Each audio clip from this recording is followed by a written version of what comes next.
السلام عليكم ورحمة الله وبركاته. الحمد لله وكفى وسلام على عباده الذين اصطفى. أما بعد فأعوذ بالله من الشيطان الرجيم. بسم الله الرحمن الرحيم. الذي خلق الموت والحياة ليبلوكم أيكم أحسن عملا وهو العزيز الغفور. صدق الله العظيم. الحمد لله. প্রশংসা মহান আল্লাহ তাআলা, যিনি আমাদেরকে মাহে রমজানের পর, ঈদুল ফিতরের পর আবারও মাদ্রাসা আমাদেরকে আল্লাহ পাক রব্বুল আলামিন আশার তৌফিক দান করিয়াছেন। এজন্য আল্লাহ তাআলা রব্বুল আলামিনের দরবারে কালিমাতুশ শুকর আদায় করি আলহামদুলিল্লাহ। মহান আল্লাহ তাআলা আমাদেরকে যে রাসূল কারীম সাল্লাল্লাহু আলাইহি ওয়াসাল্লামের ঘরে আমাদেরকে পছন্দ করেছেন বিদায় আল্লাহ তাআলা আমাদেরকে আসার সুযোগটুকু দিয়েছেন।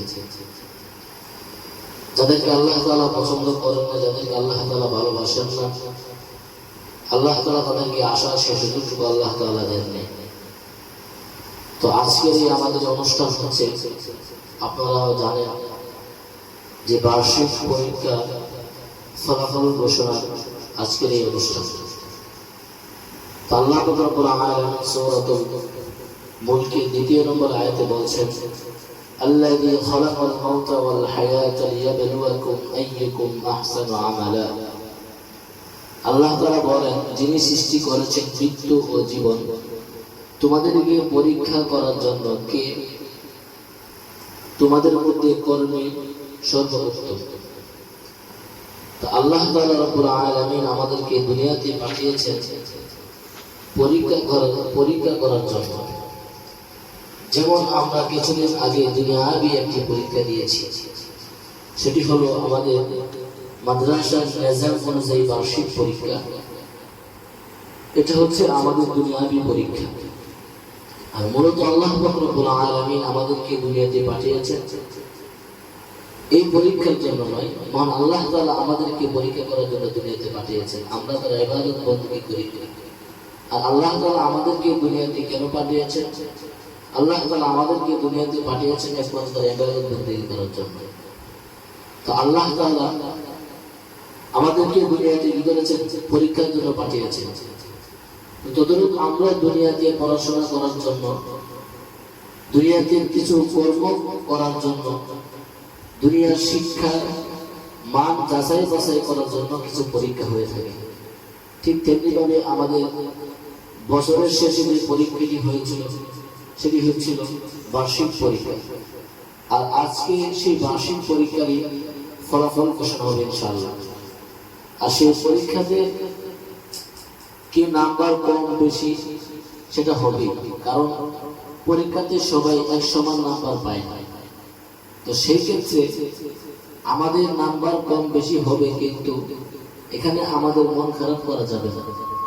কারণ তুমি যদি ভালো করে পড়াশোনা করতে তাহলে তোমার পরীক্ষার রেজাল্ট ভালো হতো, কিন্তু অবশ্যই তোমার পড়ালেখার মধ্যে অমনোযোগী ছিল, এজন্য আজকে তোমার পড়ালেখার মান একটু দুর্বল হতেই পারে। কিন্তু তোমার পড়ালেখা তো শেষ হয়নি, এখন আরো সামনের সময় আছে, সামনে আমাদের আরো অনেক পরীক্ষা হবে। কিন্তু ওই পরীক্ষাতে আমরা আমাদের রেজাল্ট কিভাবে ভালো করব, আমাদের পড়ার মান কিভাবে ভালো করব, আমাদের সেটা কি করতে হবে? সবসময় ফিকির করতে হবে। আর সেই অনুযায়ী আমাদের কি করতে হবে? মেহনত করতে হবে। আল্লাহ তাআলা আমাদেরকে তৌফিক দান করুন। এখন আপনাদের পরীক্ষার রেজাল্ট ঘোষণা হবে, কিন্তু আপনারা যে যেগুলি পড়াশোনা করেছেন তার রেজাল্ট কিন্তু সেই অনুযায়ী হয়েছে। এখানে লুকোচুরি করার কোনো সুযোগ নেই। তো আপনারা রেজাল্ট শুনবেন, শুনে মন খারাপ করা যাবে না। এই রেজাল্টকে আপনার কি করতে হবে? নিজের ভিতরে জিদ তৈরি করতে হবে যে আমার সাথে ভাই আমি যা খাবার খাই সে তাই খায়, আমি যে বিছানায় ঘুমাই, আমি যে ফ্লোরে ঘুমাই সে সেই ফ্লোরে ঘুমায়, আমি যে ফ্যানের নিচে শুই সে সেই ফ্যানের নিচে শুই, আমি গোসল করি যেখানে সে গোসল করে ওইখানে। সবকিছুই তার সাথে হয়, কিন্তু আমার পড়ার মান এত দুর্বল কেন? আমি কেন তৃতীয় স্থান অর্জন করব? আমি কেন দ্বিতীয় স্থান অর্জন করব? ভিতরে সবসময় সেই প্রতিভা আমাদের থাকতে হবে যে ক্লাসের প্রথম ফার্স্ট স্টুডেন্ট আমি হব, আমি সবচেয়ে বেশি কি নাম্বার, পরীক্ষার মধ্যে সবচেয়ে বেশি নাম্বার আমি পাবো। আমি এক হয়েছি, কিন্তু এক হওয়ার পরে আমি এক নিয়ে যে বসে থাকি, সামনে পরীক্ষায় তোমার এক হওয়া কি সম্ভব?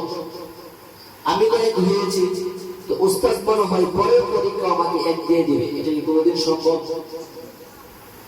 আজকের এই রেজাল্টের মধ্যে দেখবেন যারা গেছে পরীক্ষায় এক হয়েছে তারা দুইও হতে পারে, যারা গেছে পরীক্ষায় দুই হয়েছে তারা একও হতে পারে, যারা তিন হয়েছে তারাও এক হতে পারে, এটা কোনো বলার মতো না।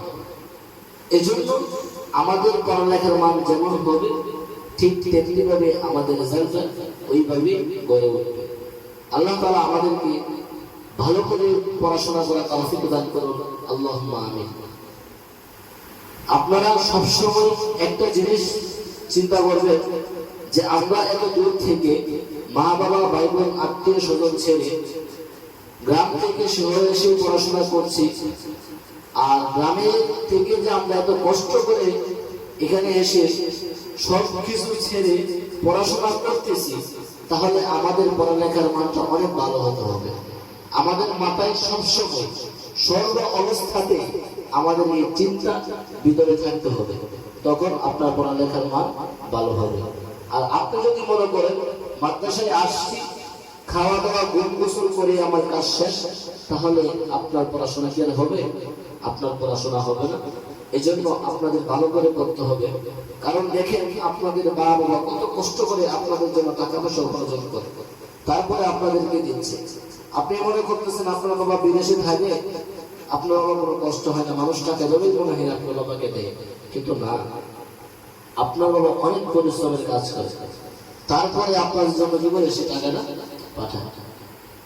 এই জন্য আমাদের সর্ব অবস্থাতে ভালো করে পড়াশোনা করতে হবে। আল্লাহ তাআলা আমাদের সবাইকে তৌফিক দান করুন। আল্লাহ তাআলা আমাদের সকলকে যুগে শ্রেষ্ঠ হাফেজ আলেম হিসেবে আল্লাহ তাআলা কবুল করুন। আল্লাহুম্মা আমিন।